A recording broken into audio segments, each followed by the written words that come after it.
Bonjour, voici donc le cours que je voulais préparer pour le jeudi donc 11 mars. Nous allons donc commencer un nouveau chapitre sur les vecteurs. Et le dossier sur les fonctions second degré que nous n'avons pas encore terminé, vous devez la garder proprement, puisque une fois que j'aurai terminé ce chapitre, je vais tout de suite revenir sur le chapitre des fonctions second degré. Sinon, une autre communication importante, c'est que avant les vacances de Pâques, pour tous les élèves de quatrième, il y aura donc une interrogation certificative de 2 heures qui va être organisée, qui reprend les matières du chapitre sur les fonctions et manipulations graphiques qu'on avait vu au tout début d'année, au mois de septembre-octobre, et sur la première partie donc des fonctions second degré qu'on avait déjà terminé donc jusqu'aux les problèmes des optimisations.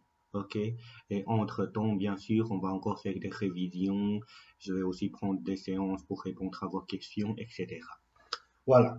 Le chapitre sur les vecteurs.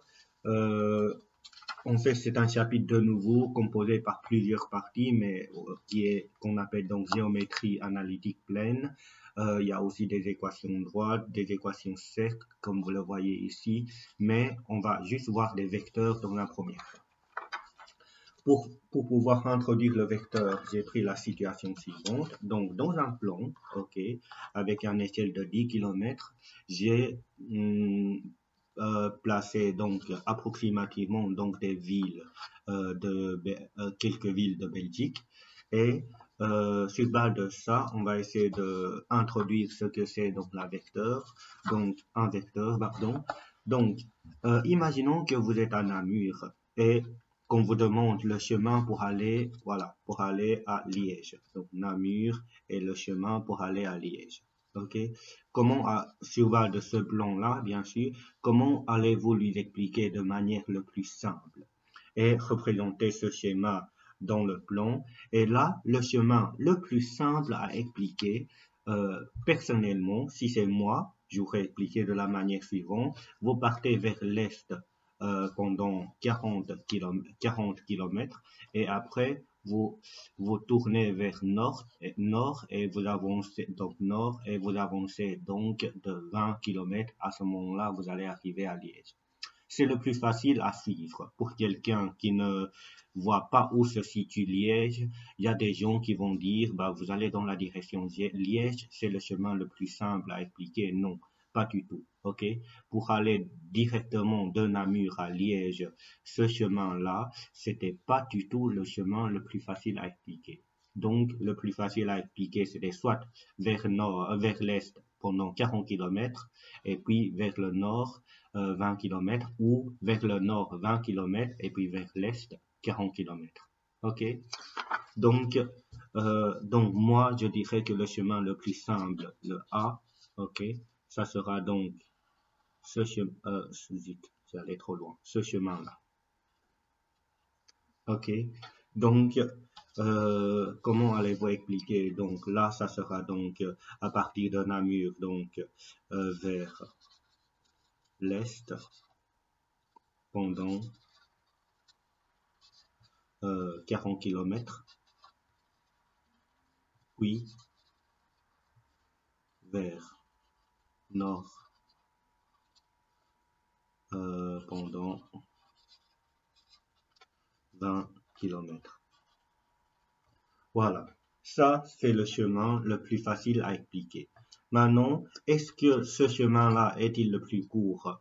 Sinon, décrire et représenter le chemin le plus court. Bah, le chemin le plus court, en fait, c'était le chemin. Je pars de Namur et je vais euh, dans la direction Namur. Voilà, c'est ce que j'ai représenté en vert.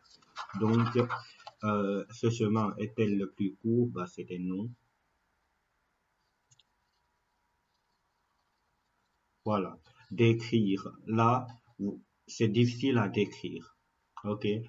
Puisque on ne sait pas dire de manière avec certitude de combien de degrés qu'on va tourner, etc. Donc, en fait, ce que j'ai représenté en vert, c'est le chemin le plus court, mais pour la décrire, ce n'était pas évident du tout. Surtout, en fait, nous, on peut dire que on part de Namur, on va dans la direction de Liège, et c'est vrai que c'est facile de le dire, mais imaginons que c'est quelqu'un qui ne connaisse pas où se situe Liège. Vous allez leur dire, vous allez dans la direction Liège. Ils vont pas savoir. Ok? C'est pour ça que ce n'était pas tout à fait évident à décrire pour les gens qui ne connaissent pas où se situe Namur. Et représenter le schéma, ça c'est fait. Ok? Quelle est la différence des longueurs des deux chemins choisis donc par la question A et par la question B? Donc par la question A, donc la longueur c'était 40 km plus 20 km. Et ça fait donc 60 km. Maintenant, pour la question B, comme c'était le chemin plus court, bah, comment on pourra trouver le chemin le plus court, sachant que ici c'était 40, là c'était 20, et pour trouver le chemin ici, on sait bien que on doit passer par Pythagore, ok? Donc par Pythagore, bah, 20 au carré plus l'inconnu que je voulais chercher au carré égale à 40 au carré. Donc cet inconnu au carré, bah, c'était égal à 40 au carré moins 20 au carré. Et donc là, on doit calculer. Hein. Donc 40 au carré, c'était ceci. 20 au carré, c'est ça. Donc on va trouver donc 1200. OK. Et donc l'inconnu, c'était racine carrée de 1200. Je vais prendre ma calculatrice.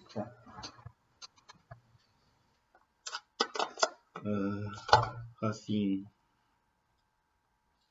carré de 1200.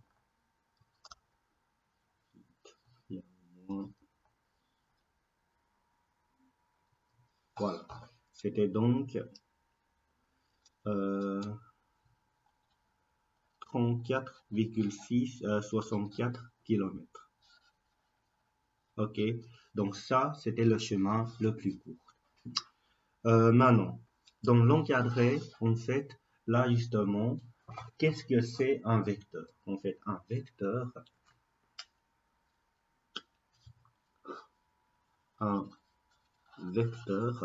en fait, on peut, dans un premier temps, on pourra voir comme le chemin, un vecteur, en fait, c'est le chemin qui relie les deux points,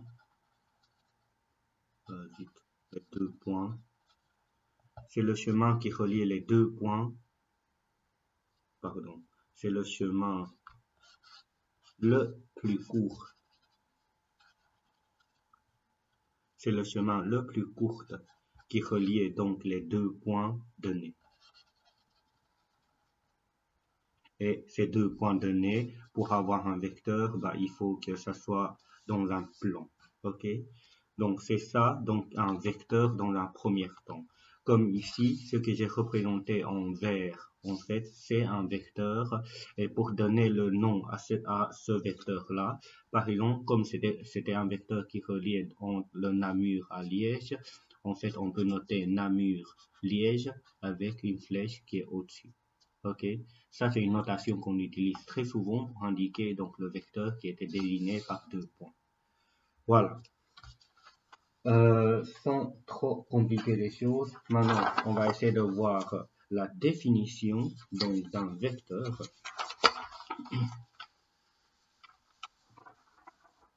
Donc soit deux points A et B, on peut définir le vecteur U. Voilà, le vecteur U, où on peut le noter A avec B, donc AB avec flèche au-dessus, sur base des trois caractères. Et ça, c'était très important à retenir. Donc, le premier caractère, c'était la longueur. Ou on l'appelle aussi norme. Ok, norme.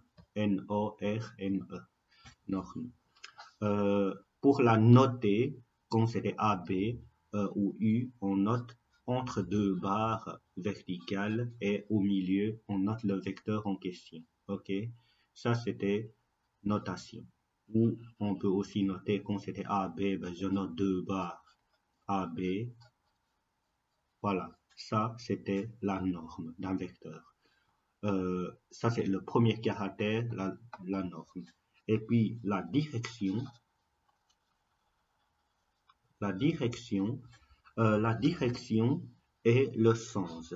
Très souvent, on confond la direction et le sens. La direction, en fait, on peut le voir comme direction de la droite AB. Ok, ça, en fait, ça donne une idée, rester parallèle à la droite AD, par exemple. Imaginons qu'un autre vecteur qui a la même direction que AB, cela pourrait être celui-là, puisque ça reste parallèle. Ils ont la même direction. Celui-là aussi, c'est parallèle. Donc, ces trois vecteurs que vous voyez, ils ont la même direction. OK? Le sens, c'était indiqué par le flèche. Le sens, c'était de A, du point A vers le point B. OK? Il fallait pas confondre direction et sens.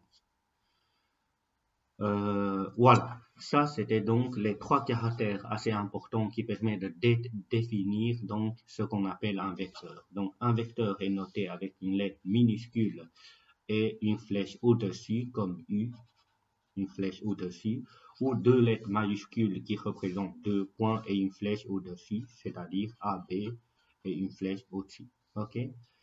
La longueur d'un vecteur est aussi appelée donc la norme.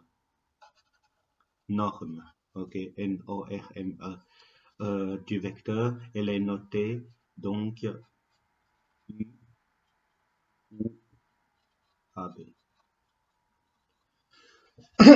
Voilà, ça c'est la base.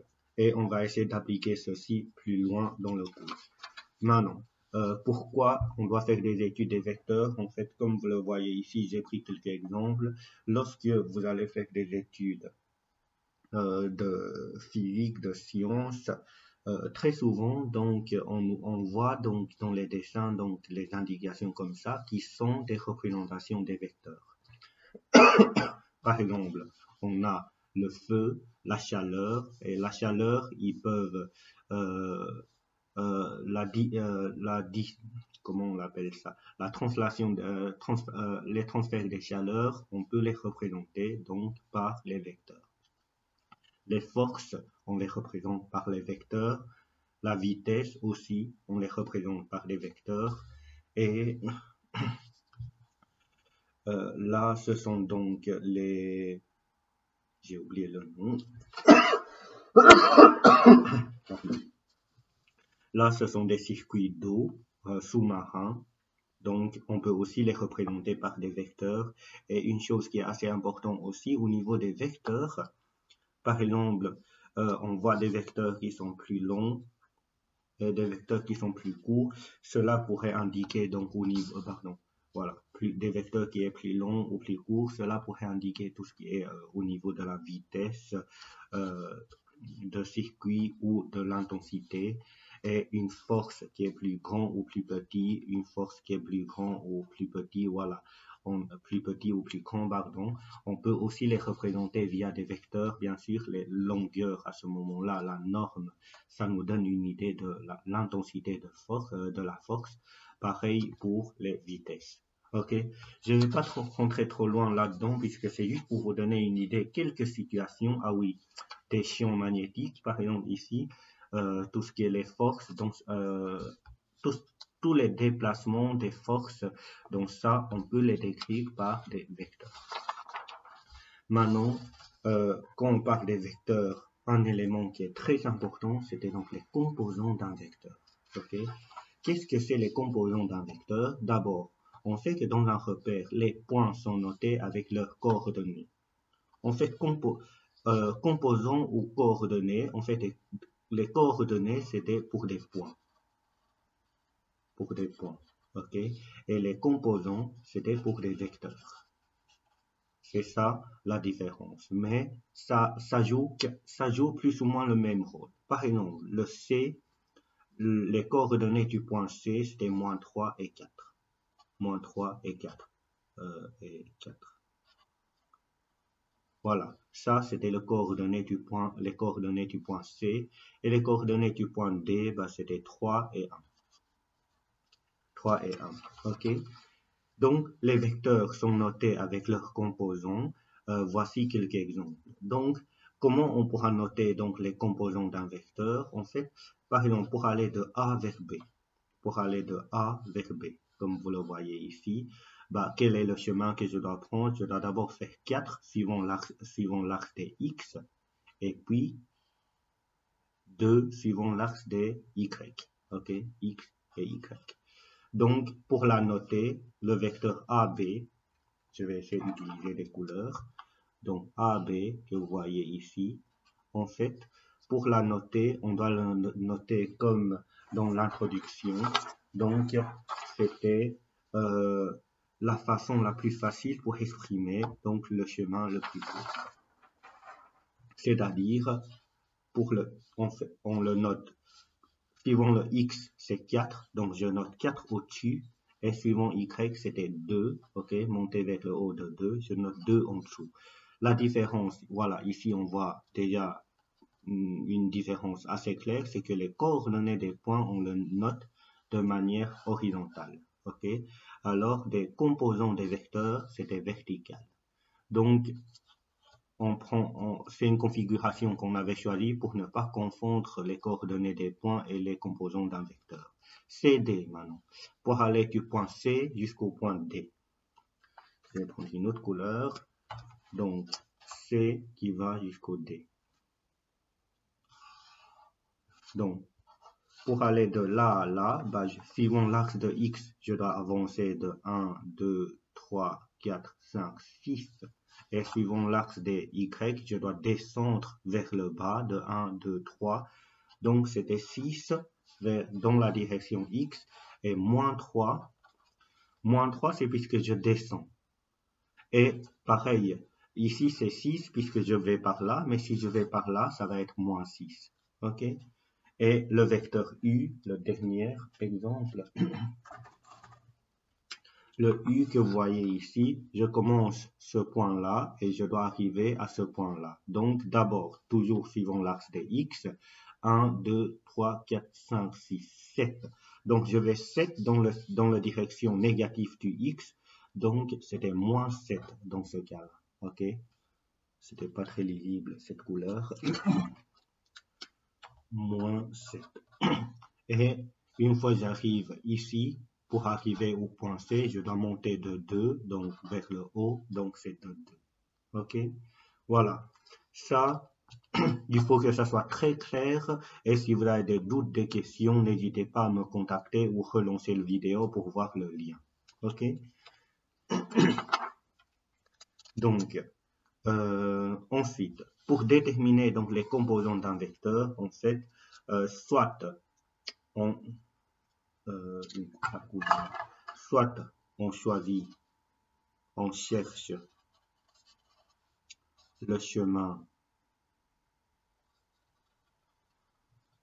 le plus facile à expliquer.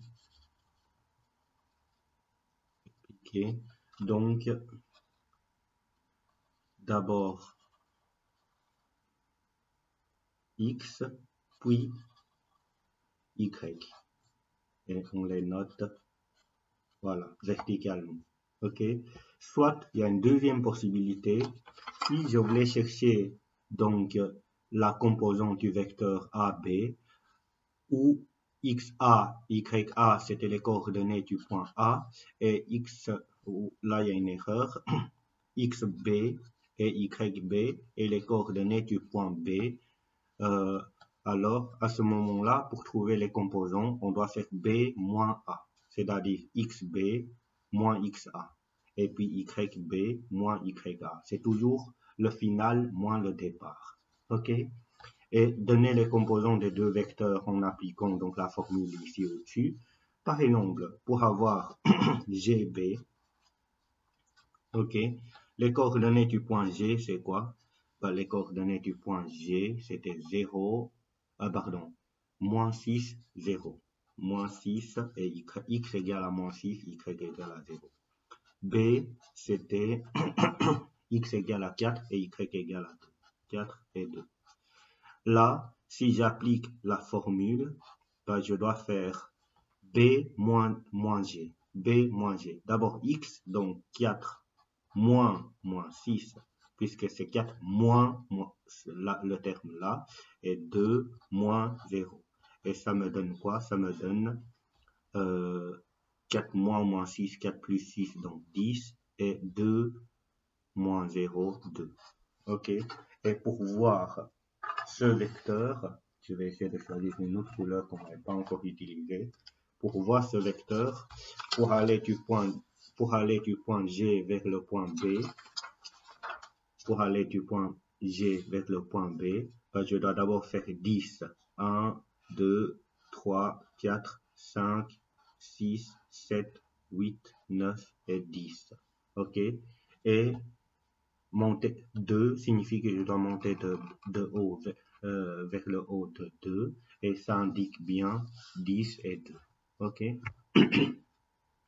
Maintenant, D et F. D et F. Je vous demande d'abord d'arrêter la vidéo pendant 1 minute. Vous allez essayer de trouver donc les composants du vecteur D et F et vous relancez la vidéo. OK? Mais moi, je vais continuer ici. Donc, les coordonnées du point D, j'ai oublié égal. Donc, D, c'était 3 et 1. 3 et 1. Le F, c'était F et où? C'était moins 3, moins 1. Donc, pour aller de D à F, je dois faire F moins D, c'est-à-dire d'abord le X moins 3 et moins 1. Donc, ça me donne moins 6 et moins 2.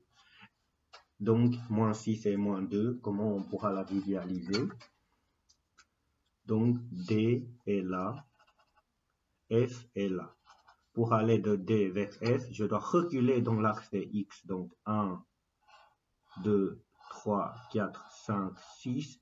Donc, ça fait moins 6. OK. Et descendre de 2, 1, 2. Ça fait moins 2. OK. C'est pour ça que j'ai moins 6 et moins 2. Exercice. Trouver donc les coordonnées du point K, sachant que KF, c'était 6 et 4. Là, c'est un exercice typique qu'on peut vous demander. On voulait chercher K, OK, sachant que c'était XK et YK. Et on sait aussi que donc FK, c'était donné par 6 et 4. Et là, les coordonnées du point F, on l'a. OK? F, c'était moins 3 et moins 1. Alors, on demande où se situe le point K. Il y a deux façons pour y trouver. En fait, la première façon, je n'ai plus d'autres couleurs que je n'ai pas utilisées. Donc, je vais essayer de prendre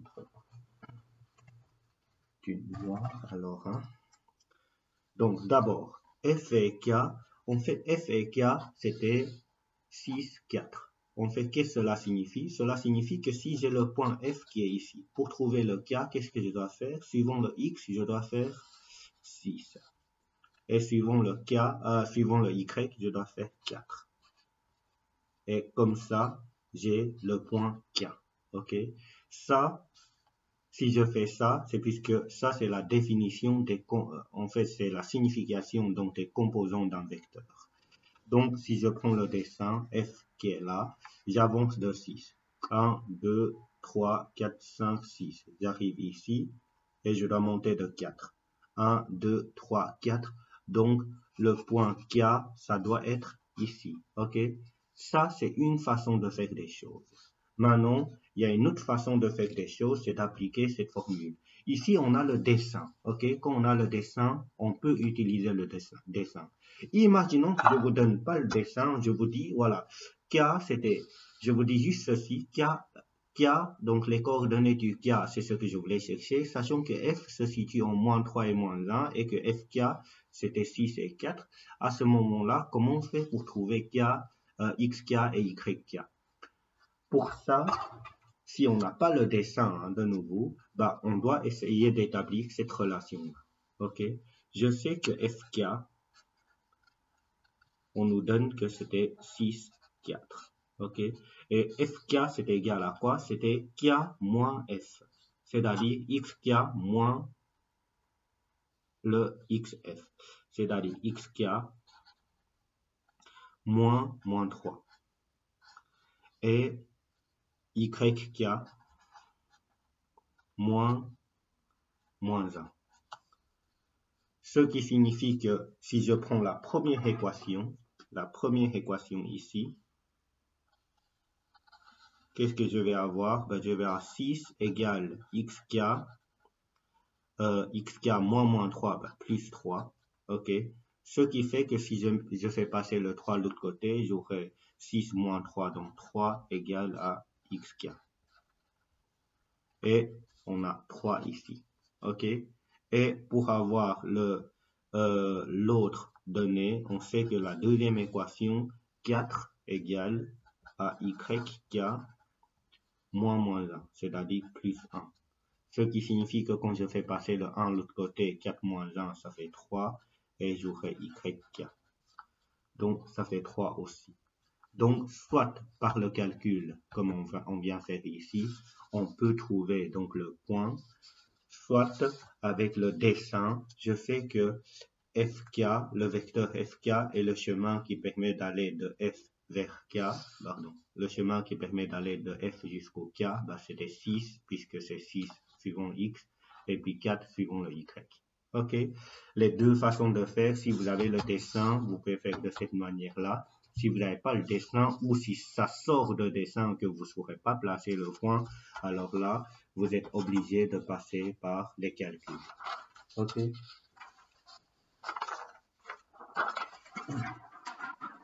Voilà. Ici, à la fin de cette première vidéo, je vais vous donner un exercice que vous allez essayer sur une feuille. D'abord, vous devez noter ça sur une feuille. Hein. Sachons que le point A se situe en moins 3, 5. Le point B se situe en 4 et 12. Je demande l'information suivante. D'abord, donnez-moi les coordonnées du vecteur AB, pardon, les composants du vecteur AB. Et après, je vous demande aussi, sachant que BC, c'était 13 moins 25. OK? Je vous demande de déterminer les coordonnées du point C. Voilà, cet énoncé-là que vous pouvez essayer pendant 5 minutes. Et après avoir essayé, vous pourrez donc lancer la deuxième vidéo. Donc, dans la deuxième vidéo, je vais commencer par corriger ceci.